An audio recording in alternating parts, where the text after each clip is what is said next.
Protes Polri biarkan ex-Kapolres Ngada pakai masker. Gilang, kenapa harus ditutup mukanya? Komisi 3 DPR RI mengkritik Mabes Polri yang membiarkan ex-Kapolres Ngada AKBP Fajar Widyadharma Lukman Sumatmaja mengenakan masker saat ditetapkan sebagai tersangka kasus pelecehan seksual anak di bawah umur dan penyalahgunaan narkoba. Anggota Komisi 3 DPR RI Gilang Diela Farares menilai wajah pelaku predator seksual seperti Fajar seharusnya dibuka dan tidak ditutup-tutupi. Kenapa harus ditutup mukanya?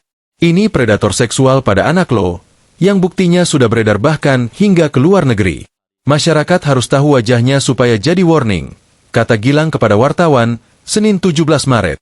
Lebih lanjut, jelang putusan etik Fajar, Gilang berharap pelaku kekerasan seksual terhadap 3 anak di bawah umur itu dihukum secara maksimal. Sebab, kata dia, apa yang dilakukan oleh Fajar adalah kejahatan luar biasa dengan turut melakukan eksploitasi anak berbarengan dengan kekerasan seksual. Kami meminta Polri memberikan sanksi maksimal, termasuk pemecatan dari institusi dan proses hukum pidana secara maksimal. Pelaku harus dihukum seberat-beratnya, imbuhnya. Sementara itu, sidang Komisi Kode Etik Polri, KEP, di ruang sidang Divpropam Polri memutuskan mantan Kapolres Ngada AKBP Fajar Widyadharma Lukman Sumatmaja dipecat tidak dengan hormat, PTDH, sebagai anggota Polri. Keputusan itu merespons kasus tindak pidana pelecehan seksual kepada 4 korban. Fajar menyatakan banding. Atas putusan tersebut, PTDH, pelanggar menyatakan banding, yang menjadi bagian daripada hak milik pelanggar, kata Karopenmas Divisi Humas Polri Brigjen Trunoyudo Wisnu Andiko di gedung TNCC Mabes Polri, Jakarta Selatan, Senin, 17 Maret 2025.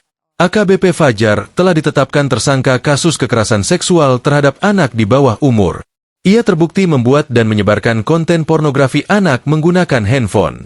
Lalu, mentransmisikan atau membuat dapat diaksesnya konten tersebut melalui website atau forum pornografi anak di dark web, yang dapat diakses siapapun yang bergabung di dalam forum tersebut.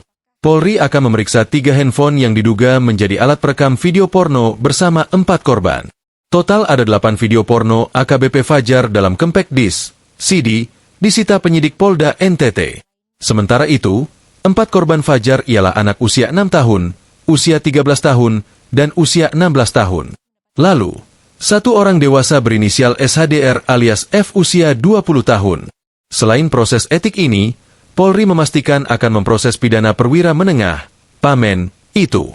Fajar dijerat Undang-Undang Nomor 12 Tahun 2012 tentang tindak pidana kekerasan seksual Yungto Undang-Undang Nomor 1 Tahun 2024 tentang ITE Yungto Pasal 55 dan 56 KUHP.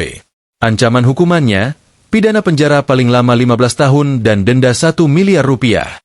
Download Tribun X sekarang, menghadirkan lokal menjadi Indonesia.